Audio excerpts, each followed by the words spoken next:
Well, that was weird. Why did it like? I have no idea. That was like, what's going on here? I'm like waiting to jump in. I'm like, oh wait, are we even? That was ready going? weird. Okay. Anyways, guys, welcome to ASC live stream. I was hoping you would join in with me on that. No, I'm good. Do a little chant. Ooh. Anyways, guys, what's going on today? It's your boy Adam, and over here is my other boy, Brendan. Brendan, how you doing today? Yeah, I'm doing good. It's been another one of those weeks where we haven't talked a whole lot. No, it's been great. I did ask you about where your dog was at, and you got really mad about it. So, I mean, that's been about... First off, not my dog. It's my sister's dog. And it's the family's dog. Anyway. But yeah, what's been going on with you?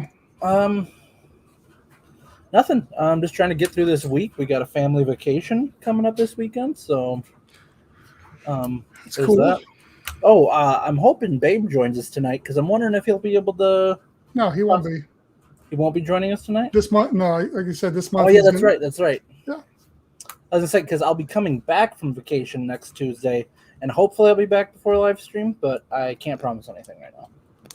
Well, you need to be back before live stream. Well, maybe I can do it from the road. Or maybe you can just wake up earlier and drive a little earlier. It's a family vacation. I'm not going to rush my family home. You have priorities. Okay, sorry. Sorry, sir. But yeah, giving you a heads up now. Yeah, well, thanks. So, I mean, today we're going to be talking about if size matters when it comes to underwater habitats. Yeah. So, before we get into that, I just want to comment that we've been getting some good comments from the YouTube crew after the fact. This last week, we got a couple of different comments on stuff people want to see. And one of them was a sci-fi, like underwater habitats in sci-fi and pulp and the fiction version 2, like an update. Because after we did the last, what was it, like 2 years ago? I think it was. We did a live stream that we talked about those quite. Yeah, but it wasn't designated. We did that one podcast. It was like 2 years ago or something like that. That was dedicated just to that. And we got some comments on that then too. But anyway, so we got that. Plus, we got another one, which I thought was cool, was they want to know about what governments and organizations are doing for ocean exploration and development. This person's from Canada, and they're talking about they have Ocean Networks Canada, which is kind of like NOAA here. So maybe like have to help me when do a little bit of research on, but what are the governments doing? And yes, again, we don't need the government. No, all right, but it's an informational type of thing. Yeah, no, I know. And with that, I was watching. So bunch of the YouTube stuff I consume is about SpaceX and space and stuff along those lines. And there's one I watch all the time, and they were going off, and he was complaining about how the general public isn't interested in space. I'm like, are you kidding me?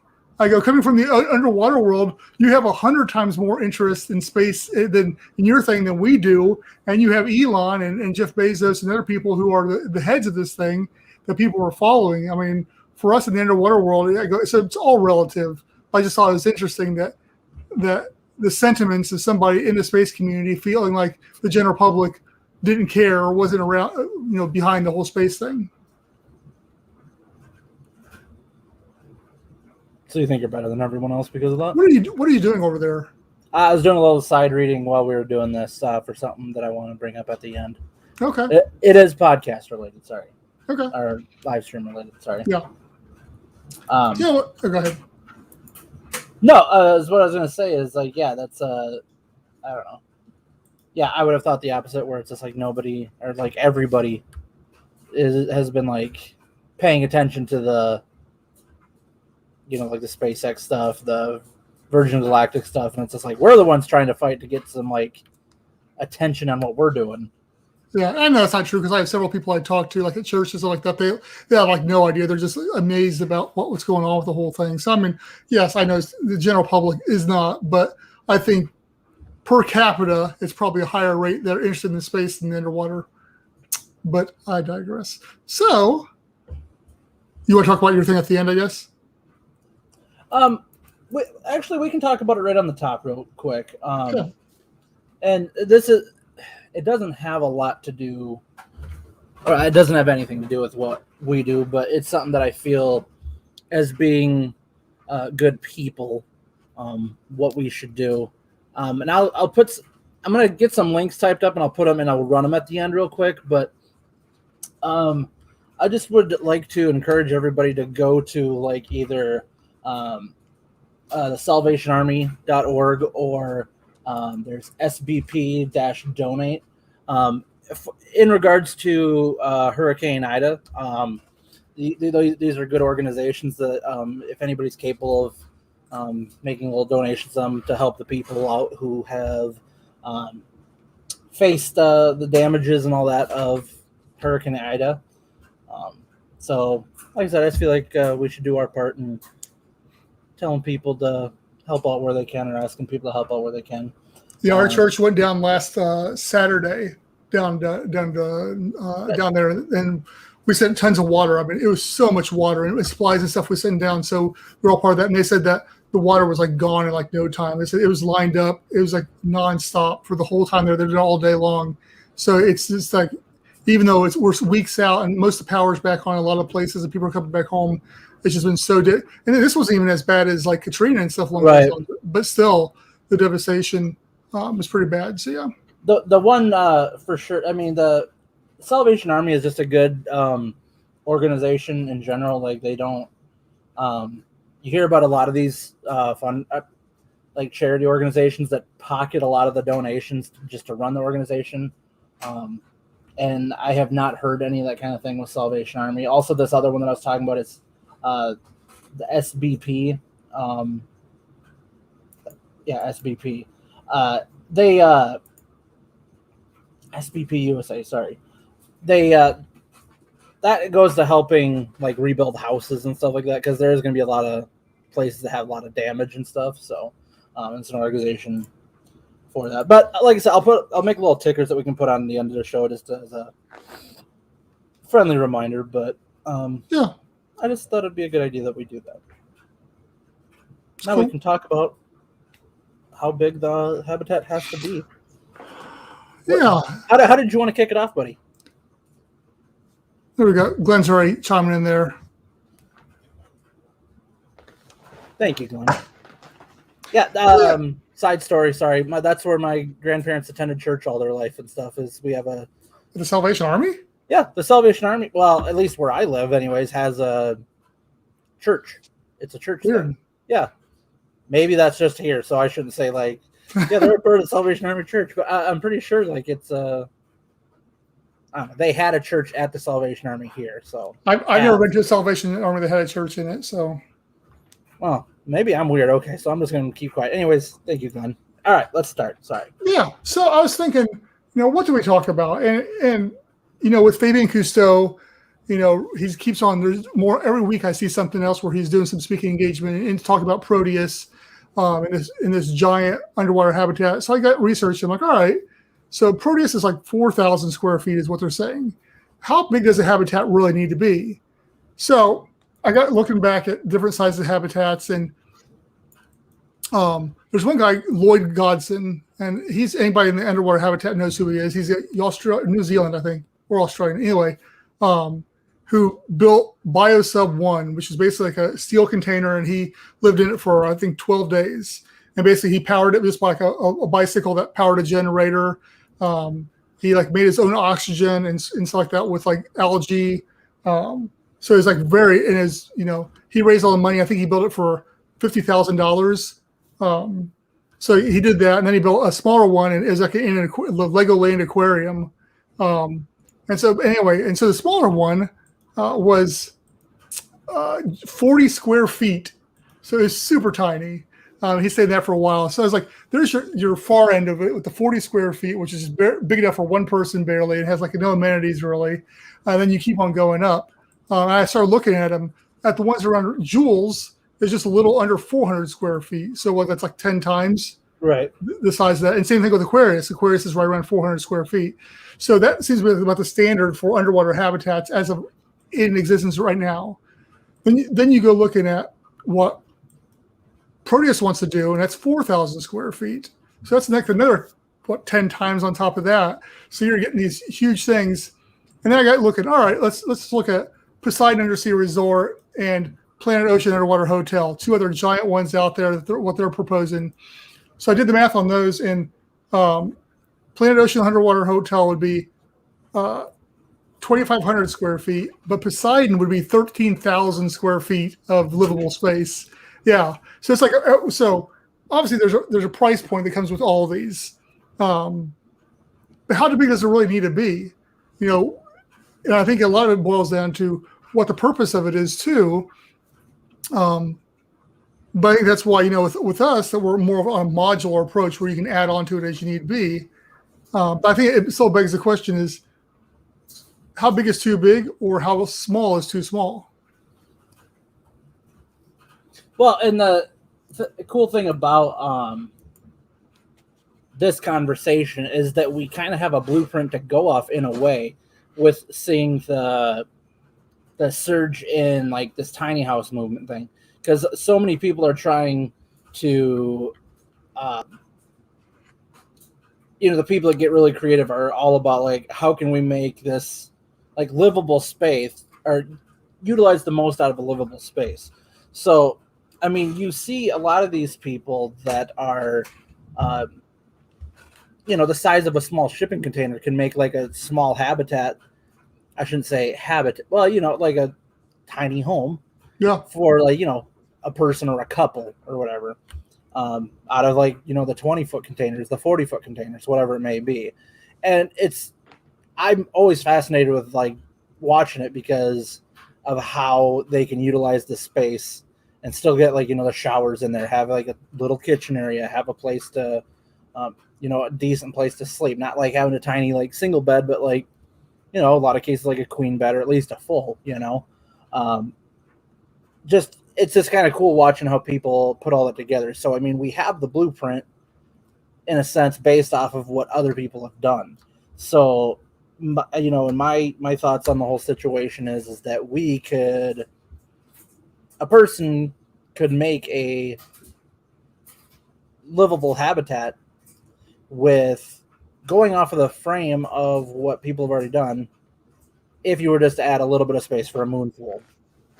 Really. Right. And I think the big difference, between that is, when you look at the tiny house community and something along those lines, is the thing they have going for them is to make more space. They can open a door and walk outside and put a platform or something on that. Because, you're confined inside a 20 or a 40-foot shipping container, which is 8 by 8 by 20 or 40. So it's not huge.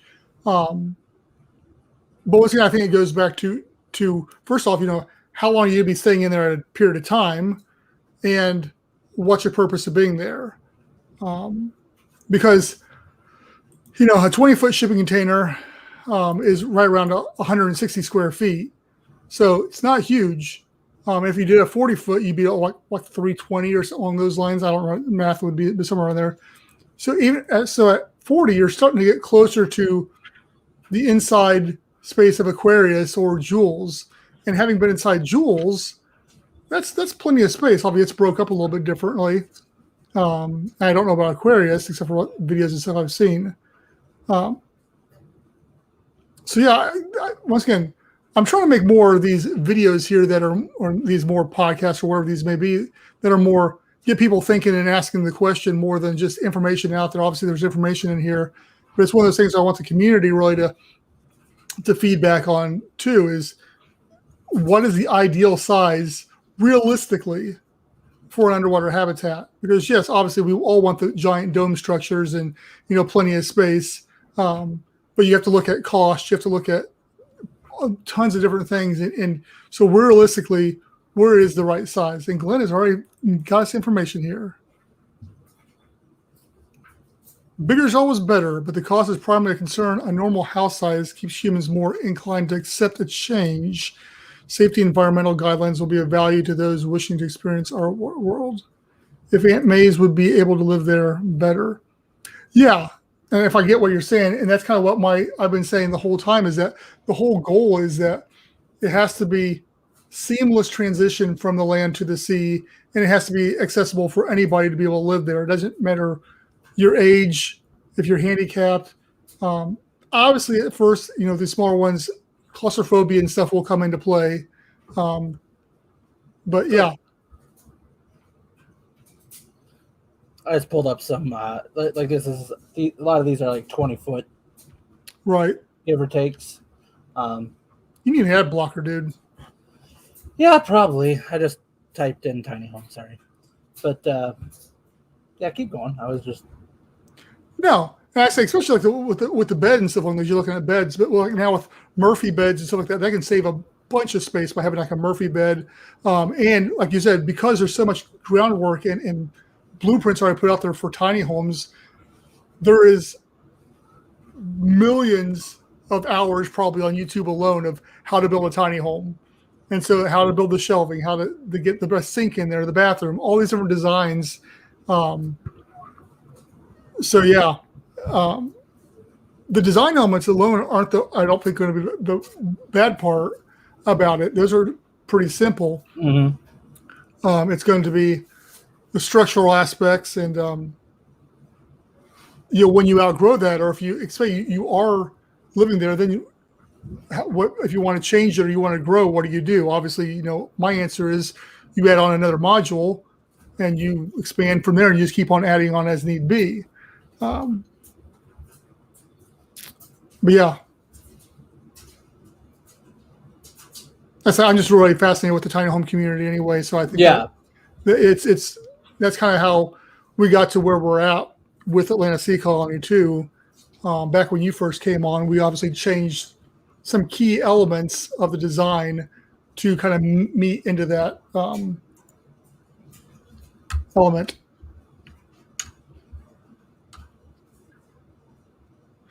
Yeah, like Glenn says, that would have worked great for me and you. The reward of being there would attract those with this inclination to try. Yeah, I'd say obviously, it's going to be those of us who are passionate about it, like anything, with any new change or any new technology or anything. It's those passionate about it are going to be the first ones to try it. And then once other people see you doing it, we're like, all right, so they didn't die. I'll go try this out. And then once more and more people try it, then you start getting people on YouTube and TikTok and Instagram posting, and then it starts blowing up from there.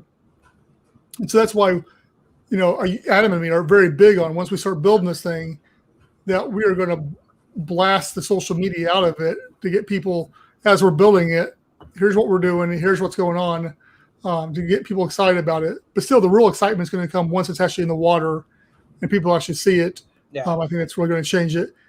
But then it goes back to the whole thing. Is a 20-foot, 40-foot shipping container or something that size, is that big enough?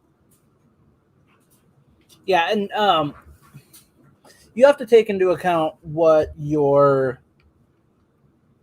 what's the word I'm looking for? What you plan on your stay being too. Do you want to live there, or do you just want to be there for a weekend, a short vacation? Because that changes everything. Because you live somewhere, the supplies and space and all that stuff you need drastically changes. If you're, for example, this weekend, me and my family are going on a trip for a few days. We're going to be gone, staying at a hotel. Hotel rooms are great for when you just want a place to sleep and use the bathroom, shower, and all that. But if you were to force me and my family to live in a hotel room, we would all kill each other. So it's like, it comes down to what your long-term plans are. I guess my thoughts have always been, what we build would probably be great for vacation stays or a single person who is willing to stay long term. By saying that, I'm looking at your 20-foot, 20-foot to 40-foot area, or a single module being enough for a person or like a couple to live at or stay at, and then after that, depending on how many and how long, is when you start having to increase the size. Yeah, it also depends on the people too, because I know some people are very much minimalist and they're fine with with the tiny homes and they're cool with living in small, little compact areas. But once again, the pros that they have is the ability to leave as will and get some fresh air per se, which you're not going to. I mean, being able to leave is one thing, but you're not going to be able to just walk outside and get fresh air. You got to, put scuba on, a gear, and you got to swim out and go up, all that kind of stuff. And it's it's not as easy as just walking out the door, which Right. eventually has to be the answer. But at first, it won't be. So that's definitely going to be that's something that's going to cause hesitation with some people. And Glenn's got some more feedback here for us. For the first step, yes, with a bigger plan for the future, set deadlines, meet them as best we can, and then reset future plans based on resources available. Yeah, I think the iteration that we see, and that's why, I'm more keen on, why I keep on going back to the shipping container, and why I've explained to multiple people that we can build a shipping container, put it underwater, sink it or fail with it multiple times versus the cost of having something constructed that meets the needs. Because I know the first one's not going to work right. There'll be something we'll learn from it. It may leak. It may implode. Who knows? We don't know. And I mean, hopefully it's not going to implode. But there's going to be things we want to change, and so there may be 5 or 6 different versions till we get to a final version of it. And so, iteration of any design, I think, is going to be key. And not to digress or even talk about things, but we see that with Elon Musk and the Starship stuff like that. I mean, he straight up knows he's going to blow these suckers up while he tests and figure out what works and what doesn't work. But with that line of thinking, you're able to move so much faster because you're not crossing your T's and dotting your I's on every little thing. You're just going as fast as you can. So, yeah, exactly, Glenn. Exactly like Elon Musk plan. Because, yeah, I think that you can I think cost-wise, that makes more sense. And so, yeah, I think I went a little off track there, but and I also don't think we ever have necessarily. And I honestly don't think there is an answer to the question: is bigger better? Because there's so many variables that come into play of like you said, who's living there, how long is it? Just an Airbnb type of situation? Is it a permanent residence? Is it what is it? Yeah, I think it all depends on what you're looking for, really. Like I said, is that, and I foresee a day in the future where, maybe we can help build a hotel that has different features, different sizes of whatever, or, I never ended up posting it on our social media. I did years ago, but like when I went to the Omaha Zoo, and they have one of those walk-through aquariums where everything's above you and stuff. And yeah. I just think that's so cool. And I keep on thinking, it's like, man, this would be cool. Like if you were, say, like in a habitat and like this, but like even bigger. Like say like you're just like in a big open room, but the whole thing is open above you. Like be able to see not just like a window, which is cool, but like just everything above you is just like the ocean, the water, like being able to see everything for like I just think something like that would be cool to see. But I mean, that's a big structure as well. So, yeah. But, but that would be like a tourism commercial type feature, whereas opposed, it's like, you don't need that to live. You don't need that for whatever. I mean, right. You can enjoy a good view with a small, medium-sized window. But, so, yeah, I think every need and every aspect is going to be a little bit different, but I think I think it's safe to say that our the stage 1 prototype, whatever it is, like once say we can sink it and it doesn't implode or whatever it is, that it would be a good use for single or double occupants, like I said, a couple or whatever, or for for longer stays if need be, or to be used like a good like hotel scuba shop type thing, whatever it is that so it does have multiple uses, maybe not all the uses in the world, but still has good features. Yeah, I agree. And yeah, once again, I don't know, man. I'm just excited. I'm just I'm ready to do this thing. Let's get it done. Let's see what's Glenn got saying here. Yes, government grants. I looked at actually a couple of years ago. Decided against those at the time. Absolutely. I definitely would like to do some kind of partnership with some organization or some company. I've been hitting up a bunch of different, like OceanX and a bunch of companies like that, Woods Hole Oceanographic Institute. I've messaged, emailed a bunch of different stuff, trying to get some kind of, at least get them to acknowledge that we're here type of thing. Hey, here's what we're doing. We believe it meets in your ecosystem. How can we, be a part of this type of thing? Again, it's not my forte, so I'm doing what I can. But yeah, absolutely. If there was companies out there, and you talk about GM, that's kind of how Cousteau was able to build his Conshelf programs, is because of a industrial company for gas and oil, I think it was. So yeah, I definitely think the private sector is definitely the way to go, as far as getting some kind of funding for it, unless we find some investor that's really passionate and gets the vision. And as I've talked with people, especially since the seasteading thing, tons of people have been talking to them, and very few of them, I think, are really grasping what we're trying to do here to my liking. And maybe it's my failure of explaining it well enough. I even got somebody hit me up again this morning on LinkedIn, wanting to do something. So from the seasteading group. So yeah, once again, money and location. Those are the two big things. And honestly, I'm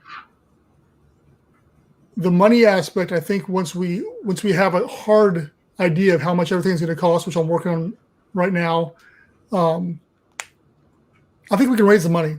I think we've got enough supporters out there. I think there's enough people that understand, have been with us long enough, that will definitely help us fill in the gaps that we need financially. The big thing is going to be where we're going to put it.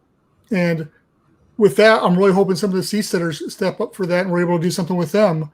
And they can supply the surface support, and we can put something in the water. So there's a lot of things that need to fall into place, but I'm very optimistic. And once again, I'm not trying to rush it, but I am anxious to get it done. Yeah. Okay. I feel like I rambled there for quite a while, and all I get's a yeah. Well, no, and one of the things too that does, I mean, the adversity we the face with it is that, when we do get a chance to talk with people, and it's, first of all, it's something that has rarely ever been done before. Very rarely has this been done. A lot of people have failed to understand it, because like we were talking before we went live, is that basically all the eyes in the world are on the space race. I don't know if you want to call it a space race, but whatever you might want to call it.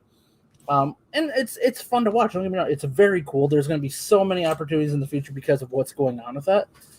But we're trying to compete in a field where that's where a lot of people think that the next step is. But so trying to convince them, it's like, no, this can be a very beneficial thing for so many different facets of, I guess, habitation, whether it's commercial, vacation destinations, whatever. But then just being able to say, they're like, okay, so, who's all a part of your team, and what do you got? And all that. It's just like, hey, it's me and Brendan. And it's Brendan and I, whatever. Like, that's where we're at right now. So, I mean, depending on the people and the investors and all that, a lot of companies that want to invest in things want to invest in something that already has a ton of money anyways, which is, kind of the unfair thing, when you think about it, because a lot of companies have quite a bit of capital to start off with, to where they can show something right off the bat, whereas we're still trying to earn that spot, I guess you could say. Yeah, and Glenn's comment here about take the amount of money and double it. When it gets to that place, I have friends all over the country want to help. And I agree. Back when I was in IT, when we did the big projects and stuff like that, once we had everything line itemized, I actually built at one point in time an Excel spreadsheet that took all the stuff and then it slapped, I think it's like a 15% addition onto it, just because we knew there's all these other little things that had come into play that you don't account for.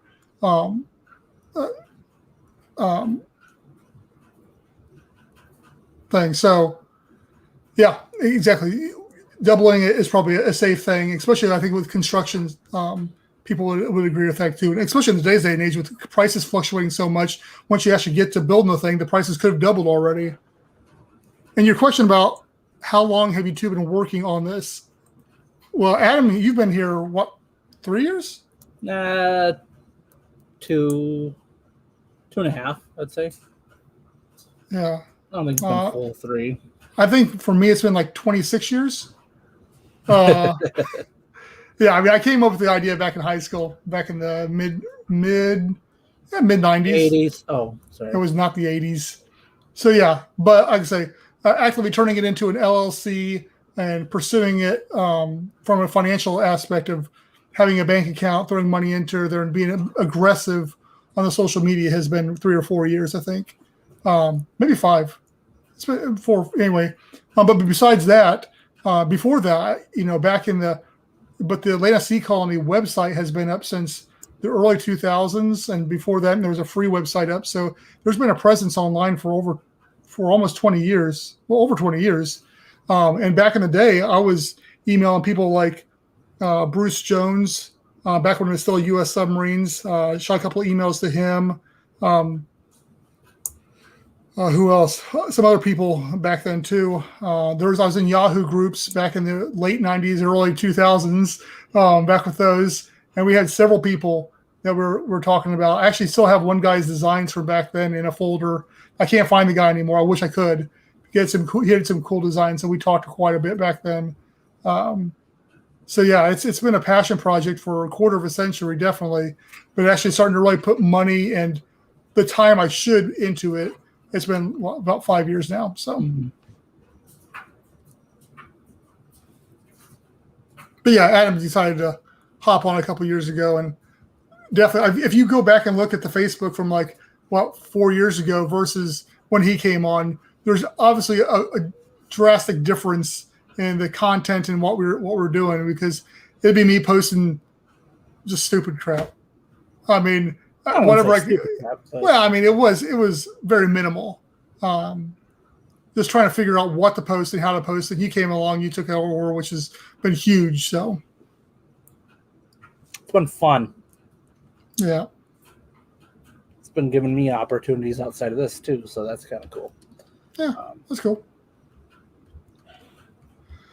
All righty, man. Well, no, Glenn. I mean, we appreciate you. Yeah, you got you in there. I've sent you a request on. I don't know if you ever accepted or not, but so you can actually post directly to the Facebook page. We'll have to talk about that maybe offline, something along those lines. So you don't have to. So you can post and schedule stuff out accordingly. Because the more we can get off of Adam of social media stuff, the more we can focus him on some other things I'd like him to be doing. But yeah, the social media takes, as you know, Glenn, because you do your own social media page too with Facebook and stuff. Plus, we've got LinkedIn, Twitter, Instagram, TikTok, all that kind of stuff. So we got a lot of stuff going on to keep up with. You ready to wrap it up? Yeah, sure. All right. So I got those banners, by the way. So like I said, for the Hurricane Ida thing, sbpusa.org. That one's the one that helps rebuild and sends volunteers to. You want to? Oh, I'll throw them in the chat so they're clickable. Oh. Hey, thanks, Glenn. Yeah, let's do that. Got one right here. So that people can directly click on them and go directly from there. Yeah, there you go. Yep. Okay. And then also we have. Oops, sorry, I'm not used to doing this part. Give.helpsalvationarmy.com. .org. .org. Sorry. Yeah, I'm putting that one in too. So if you're feeling generous, I mean, if you can help. Brendan, and like you said, brought him and his church help by donating some water, which is very cool. Oh, we did a bunch of stuff: water, food, supplies. Yeah. But water was the big thing. That went through tons of water. Yeah. Okay, so we'll go through what we normally go LannisSeaColony.com. From there, you can find our social medias. That's the Facebook, Twitter, LinkedIn, Instagram. That's Discord. Did you get the Discord link up on the website? So yeah, I was going to say, I actually went through this last week. I changed some things on the website, so definitely go back there. We have a social media page now on there where I put everything on there, so it's easier to find. Plus the resources page is up there. I got some other pages I'm working on right now, but yeah, there's a lot more information up there. The page has definitely got more information than it's ever had before. Yep, and check out that resources page because there's tons of books and podcasts and everything on there. Yeah, that relates kind of to like what we do in a sense. Okay, and also patreon.com/AtlantisSeaColony. Thank you to our patrons, Edward Haas, Brian Acosta, and S. Babe Hyde. And speaking about that, you want to join with Discord and Patreon. If you're a patron member, you get elite status in the Discord. Which here, while you're talking, I'll find the Discord link and throw it up in there again too. Okay. Yeah, so we do the $1 a month, $5 a month donation option. So if you're capable of helping us and do that, we appreciate it. Also, PayPal.me/AtlantisSeaColony if you want to do like one-time donation. So any amount, you can go to PayPal.me/AtlantisSeaColony, and all that helps us. So appreciate that. AtlantisSeaColony.com/merch. Check out the Atlantis Sea Colony hat. Check out, dude. I know that like your shirt's faded because of like how you washed it, but it looks cool. I know the way you have it like that. Like I do like the look of it. I do too. Yeah. So go there, and we have a bunch of cool designs there. We got the hammerhead, we got the octopus, we got the shield, the trident and shield. So go check that out. Yeah, and that's all we got for now, guys. So thank you very much for tuning in once again. Next Tuesday, you will see us back. I might be running late. We'll see. But other than that, Brendan, I will talk to you after this. And for the rest of you, we will see you next week.